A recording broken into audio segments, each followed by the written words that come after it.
What's going on, everyone? Yesterday, the Los Angeles Lakers and the Golden State Warriors played in arguably the game of the season.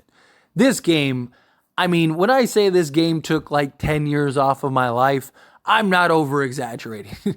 The Lakers did everything in their power to try to lose this game. It was a mess in many ways, but it was just so much fun. Steph Curry hitting big shots, LeBron James hitting some clutch free throws down the stretch, which I'm not going to lie, if I'm being honest, I was excited that LeBron James put his head down and got to the basket. But when he got fouled and went to the foul line, because I was hoping he would have made it and gotten and one.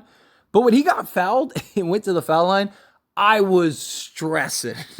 Because to be honest, LeBron has not been the best in those spots at making free throws. But he was excellent. He hit them. And Lakers ended up winning 145-144. I know that sounds like a lot of points. But again, it went into 2 overtimes. Don't get me wrong, Lakers defense wasn't great. It had some moments, it had some stretches. That third quarter was brutal for the Lakers. I don't know what happened there. In my opinion, the Lakers were lucky to squeeze out this W. But Golden State looked like Golden State. This was probably one of the best games Golden State has played in a long time. Andrew Wiggins looked like Andrew Wiggins from when they won the NBA championship. Draymond Green completely turned back the clock and was excellent on both sides of the basketball. Steph Curry did Steph Curry things and was heroic. Klay Thompson hit big shots and did his thing, right? Jonathan Kuminga was great for them. The Warriors played a very good game, and the Lakers were able to squeeze it out. This was a huge win, in my opinion, for the Lakers, because this was a, complete rock fight, and they were able to pull that out on the road. So Lakers have been terrible on the road, even through D'Lo's early struggles. We're going to touch on D'Lo here in a moment. D'Lo's early struggles, even through Anthony Davis and his injury, and just that third quarter for the Lakers to be able to fight through and win this, that was huge. But there were some bad, there were some good, and we're going to touch on all of that. But one thing before I get into it is just appreciate these moments. Seriously, because we're going to wake up one day, maybe even very soon, and LeBron James and Steph Curry are no longer going to be in the league.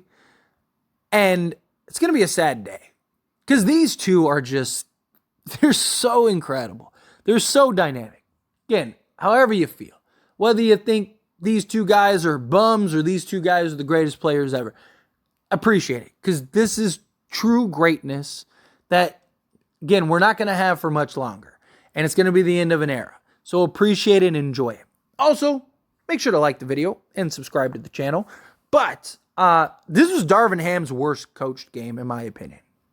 Don't get me wrong, Darvin Ham has been very bad this year, which tells you a lot about this game. But this was, in my opinion, his worst coach game. Darvin Ham did everything he could in his power to cost the Lakers this game. His rotations were terrible. His timeouts were terrible. Leaving Austin Reeves in the game when you need to get a stop at the end, and Austin Reeves ends up giving up Klay Thompson. You could have put anybody else in that spot. I would have even rathered his baby daddy, Taurean Prince, to be out there on the court, because at least Prince is a veteran. He's bigger and longer, and he's a little more disciplined, right? I would have even rathered that. Put Max Christie in that spot. Put Jalen Hood-Schifino in that spot. At least Jalen Hood-Schifino is 6'6" and got athleticism and quickness, right? The guy sitting at courtside eating nachos, put him in the game. Anybody but your worst defensive player, put him in the game. He was getting cooked by Steph Curry and Klay Thompson all night, and you think your best choice of action is to have him do that? And then he even dumb lucks into the challenge, right? That was a terrible challenge. Again, he dumb lucked into it because Andrew Wiggins ended up missing both free throws, but that wasn't expected. Right? And it was just blunder after blunder after blunder, and just, right, they're starting to pull away. You get outscored 25-5 before you decide, okay, maybe we should call a timeout, right? And it probably wasn't even his decision. It's probably somebody on the bench. hey, we're starting to get blown out here. Maybe you want to like regroup the troops. Like, nah, they're fine. Don't worry about it. It was just, this was terrible. This was a terrible game. And again, in my opinion, Darvin Ham's worst coach game. He's had a lot of bad games, but this was bad. If he coaches like this, we're not going to win very many games. But D'Angelo Russell continues to be just spectacular. Absolutely spectacular. He finished with 28 points, 3 rebounds, 5 assists, 1 block, and 2 steals. And he started the game, one of 6, 1 of 7, something like that, and completely turned it around in the second half. That he scored our first 5 points in the third quarter and then went off for 11 and was the catalyst for us catching up, coming back, and going into that first overtime. So he was not afraid of the moment. He played the most minutes out of anybody on the team and deserved every one of them. He was fantastic. And even when his shot wasn't falling, he was still getting guys set up, right? Getting the assists, getting the hockey assist, putting guys in their spots, communicating, putting guys in position. Like, I loved what we saw from D'Lo. Even on the defensive side, again, he's not elite.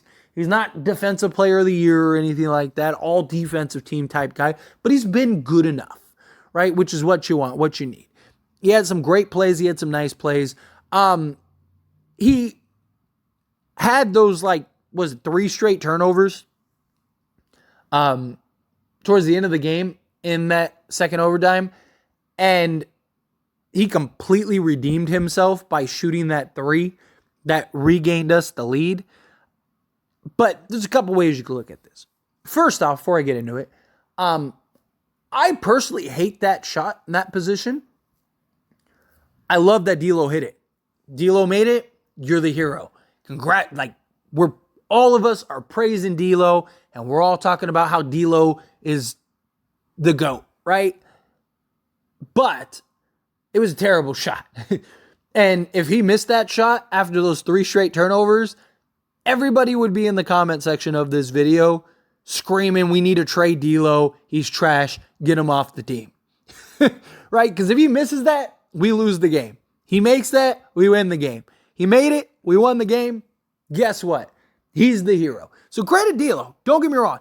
And in his defense, couple things. One, the turnovers, the guy played nearly 50 minutes. Right? Mental lapse, just tired legs, all of it. These guys were exhausted. Right? So I'll give him a little bit of a pass for that because he was great pretty much the whole game, take care of the basketball until that sequence there. The other thing is the confidence you have to make those several blunders literally single-handedly cost your team your lead, and to step into that shot with confidence and knock that down just shows you everything you need to know about D'Angelo Russell. Mama, there goes that man, is what he was. And he's our best three-point shooter. He is. He's incredible. And I love what we're seeing from him. But Austin Reeves is, he's just not good. Right? Like, if you look on the surface, you're like, he had 17 points, 2 rebounds, 6 assists, right? 2 steals. He had a great game. But then you look at, the total package. He had 5 turnovers. He actually led the team in turnovers. That's great, right? And then on top of that, he goes 1 of 7 from 3 and 4 of 14 from the field. More like half of his points came from the foul line. And you're like, okay. But then if you actually watch that game, he was awful. He was getting beat every which way. Klay Thompson absolutely just dominated him. And that's the problem too. And this is something that I've talked about before. Like, people completely seem to forget the Warriors series in the playoffs. And this same thing happened in the playoffs against the Warriors. Like, everyone just remembers the Denver series and how great Austin Reeves was in the Denver series. And they also remember how great he was in that Grizzlies series. And they just completely forget about the Warriors series where like the first like 3 or 4 games, he was literally unplayable and was just getting torched. And everybody was talking about how, oh, look, the jig is up. They ran it, like Austin Reeves ran into a real team and now all of a sudden he can't play anymore. And Klay Thompson was abusing him and it was just a terrible, terrible sequence. And for whatever reason, people seem to forget that. And once again, you play the Golden State Warriors for the first time since that, and Austin Reeves just gets manhandled once again. The problem is just he can't, like, he's a liability on the defensive side. He can't handle ball pressure. Teams have pretty much figured him out at this point, and he can't shoot. I don't know why. The guy was an excellent three-point shooter last year. If Austin Reeves at least shot 38% from 3 or something like that, then I think you could you could live with him. But the guy shooting 35% from 3, he was 1 of 7 again. Like, he just can't hit threes. He's had a couple games here and there, but for the most part, I mean, go look at game by game. The guy's had like a handful of games where he shot in the 3 ball well. Even when he had that like 20-point stretch, right? Remember when he had like that like 5 or 7 games, whatever it was, where he was like putting up 20 a game? Even in those games, like several of them, he was terrible from 3. Like all his buckets came from like the mid-range and just creating contact and stuff like that. Anthony Davis gave us a big scare in the beginning. It looks like he flared up his groin injury. He's been dealing with that all season, but credit him. I saw so many people in that moment when that happened talking about Anthony Davis. Oh, look, this is why you can't trust him. He's always hurt. Dude, the guy's missed 2 games this year.